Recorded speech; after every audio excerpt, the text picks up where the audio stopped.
आज की क्लास में हम टॉपिक जो है क्षेत्रमिति के बारे में पढ़ेंगे। प्रोजेक्ट बेस्ड लर्निंग के माध्यम से पढ़ाना है, जो कि ये मैथ का टॉपिक है क्षेत्रमिति। तो क्षेत्रमिति में सबसे पहले हम लोग डायग्राम के माध्यम से देखेंगे कि कौन कौन डायग्राम पढ़ना है और उसका जो लंबाई क्या होता है, चौड़ाई क्या होता है, ये देखना है, ऊंचाई क्या होता है।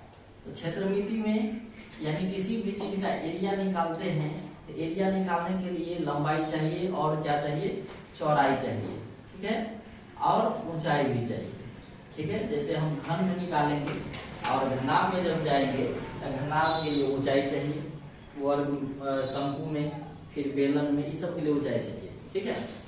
तो यहाँ क्षेत्रमिति में पहला डायग्राम है, आप लोगों के लिए वृत्त बनाए। क्या है ये? है वृत्त। वृत्त का मतलब एकदम गोला होता है। क्या होता है? एकदम गोल। ये हमारे बच्चों के द्वारा बनाया गया है वृत्त। ये देख रहे हैं, ये क्या है? वृत्त है ना, एकदम गोल है। इसमें रेडियस होता है जो कि क्या होगा, एक समान होगा। यानी यहाँ से ये सेंटर होता है, इसके बाद ये रेडियस होता है, ठीक है। तो कहीं भी घुमाएंगे, आप लोग मौत के कुआं देखे होंगे, मौत के कुआं देखे हैं? मौत के कुआं में ऐसा ही डायग्राम होगा, जो कि देखते होंगे एकदम ऐसे बाइक चलाता होगा, एकदम चलाता है ना, यानी वो उतना ही रेडियस में वो घूमता रहता है। तो वृत्त के बारे में समझ में आ गया। अब वृत्त में क्या है कि इसमें हम लोग क्षेत्रफल पढ़ते हैं और इसके बाद इसका परिधि पढ़ते हैं, ठीक है।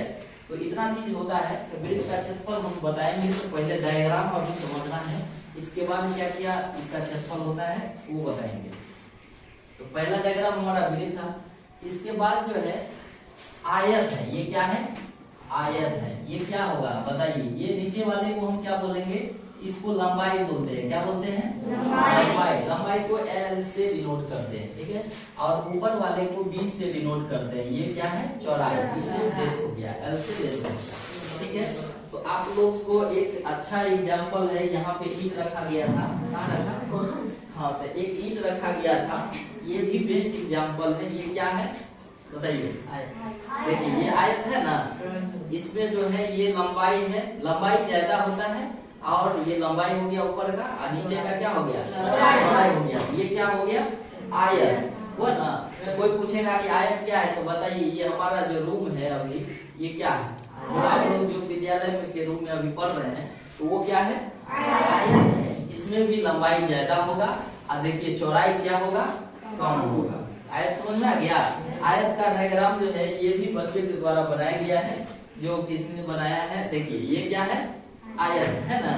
तो अब इसमें भी आयत का क्षेत्रफल, इसमें भी आयत का परिमाप, इसके बाद इसमें आयत की विकर्ण होती है। तो आयत में हम लोग पढ़ेंगे, जैसे ये हो गया कोनाकुनी, इसको बोलते हैं विकर्ण, ठीक है, डायगोनल। इस तरह से आयत हो गया। अब हम चलते हैं त्रिभुज पे। कौन सा त्रिभुज है? तो इसमें त्रिभुज है, त्रिभुज पे हम चलते हैं। ये बनाया गया है बच्चों श्रवण कुमार के द्वारा। ये क्या है? देखिए त्रिभुज है ना, तो इसमें यानी त्रिभुज कहने का मतलब त्रि का मतलब होता है तीन, इसीलिए तीन भुजा होगा, तीन कोण होगा, यानी समझ आना है कि वो क्या होगा। देखिए इसमें तीन कोण है, एक यहाँ पे, एक यहाँ पे, एक यहाँ पे, तीन कोण हो गया।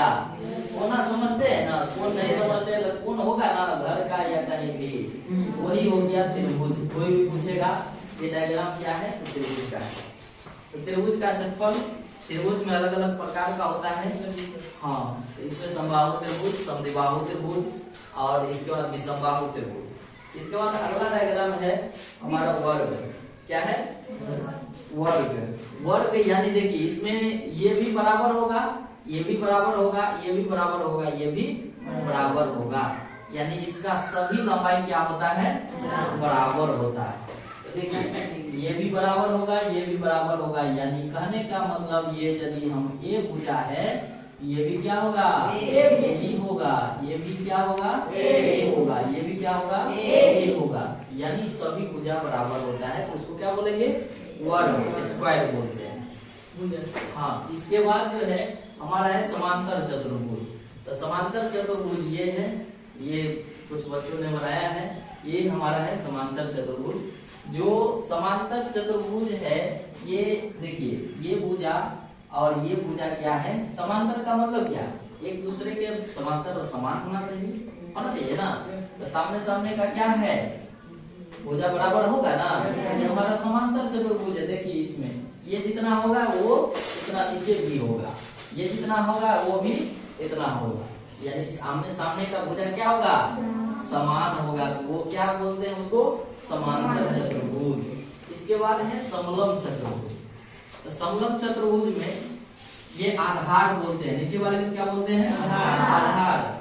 ठीक है, तो आधार जो है वहां से समलंब का लंबाई जो खींचा रहेगा वो देखिए, यानी आधार यहाँ पे दो रंग का है, यानी सेम लंबाई है नहीं ना, है। देखिए यहाँ पे इसका लंबाई ज्यादा है, इसका लंबाई कम है ना।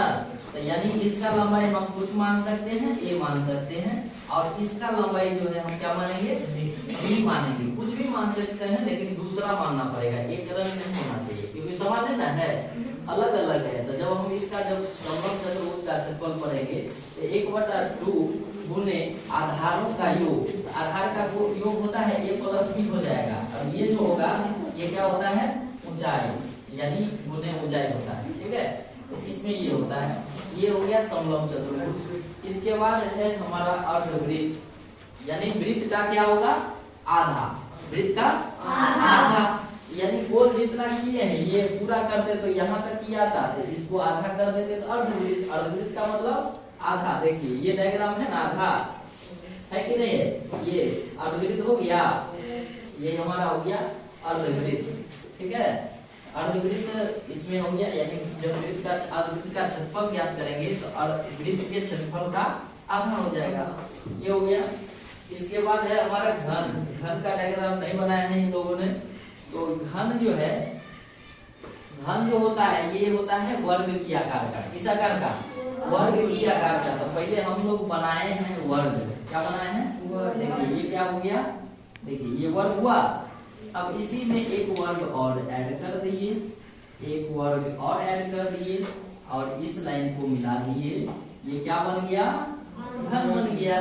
तो सेम टू सेम जो है, तो इसमें क्या है, इसमें लंबाई भी होता है, चौड़ाई भी होता है, और ऊंचाई भी होता है। ठीक है, अब देखिए इसमें, अब इसके बाद है हमारा घनाभ। तो घनाभ जो होता है आयताकार शेप का होता है। किस शेप का होता है, आयताकार शेप का होता है। तो ये देखिए आयताकार शेप का होता है, आयत जैसे हमको बना लेना है, आयत जैसे बना लेंगे उसी में इसको मिला देना है दूसरी आयत से। देखिए एक आयत हमने बनाया यहाँ पे, और फिर नीचे एक आयत बनाए और इसको क्या कर दिए, देखिए मिला दिए, ये क्या बन गया, घनाभ बन गया। ठीक है, इसमें भी वही चीज होगा, लंबाई चौड़ाई ऊंचाई। ठीक है, तो इसके बाद है हमारा बेलन। तो बेलन का एग्जांपल आप लोग जो है इसको भी ले सकते हैं। ये जो हमारा चौक है ये भी क्या है, बेलन ही है। क्या है, देखिए जब इसको हम बनाते हैं, मान लीजिए ऐसे बनाएंगे, ऐसे इस तरह से इसको बनाएंगे, फिर ये से मिला देंगे तो क्या हो जाएगा, बेलन हो जाएगा। ये हमारा हो गया बेलन। इसमें भी रेडियस होता है, जो त्रिज्या बोलते हैं, ये ऊंचाई हो जाता है। ठीक है, तो h और ये r बोलते हैं। तो बेलन हो गया, ये हमारा हो गया। नहीं तो बेस्ट एग्जांपल चकला, जब बेलना होता है ना, आप लोग देखे होंगे जो रोटी बेलने के लिए उसमें बेलना है ना, वो भी क्या है, बेलन ही है। अब रोड पर देखे होंगे कि गाड़ी को, मतलब रोड को पिचिंग जब करता है तो रोलर लेके के उसको पिचिंग करता है ना, तो वो भी रोलर क्या है, बेलन ही है। ठीक है, इसके बाद शंकु। देखिए ये शंकु है, त्रिभुजाकार शेप का होता है, जो कि शंकु बनाया है। तो ये है आपका शंकु। क्या है, शंकु। ये शंकु आकार का है। इसमें भी वही चीज होता है, त्रिज्या इसको बोलते हैं, और इसको ऊंचाई, और इसको त्रिज्या ऊंचाई बोलते हैं। ठीक है, तो शंकु जब पढ़ेंगे तो शंकु का आयतन क्या होता है, शंकु का पृष्ठ क्षेत्रफल क्या होता है, शंकु का कुल पृष्ठ क्षेत्रफल क्या होता है, ये सब आप लोग को याद रखना होगा। इसके बाद है ये पिरामिड। क्या है, ये पिरामिड है। ठीक है, तो पिरामिड जो है ये आपको बनाया है, हाँ ये आपको है, क्या है, पिरामिड। देखिए इसी शेप का है ना, इसी शेप का है। यानी वृत्त को, सॉरी त्रिभुज को दो भाग में बांटना है। कितने भाग में? त्रिभुज को, हाँ त्रिभुज ही ना है, ये भी एक त्रिभुज इधर हो जाएगा और एक त्रिभुज इधर हो जाएगा, हो गया ना। तो त्रिभुज को बना करके इसको दो भाग में बांट देंगे। इस तरह से ये आकृति आप लोग को परिचित कराना था। ये क्लास 8 में इतना दिया गया है।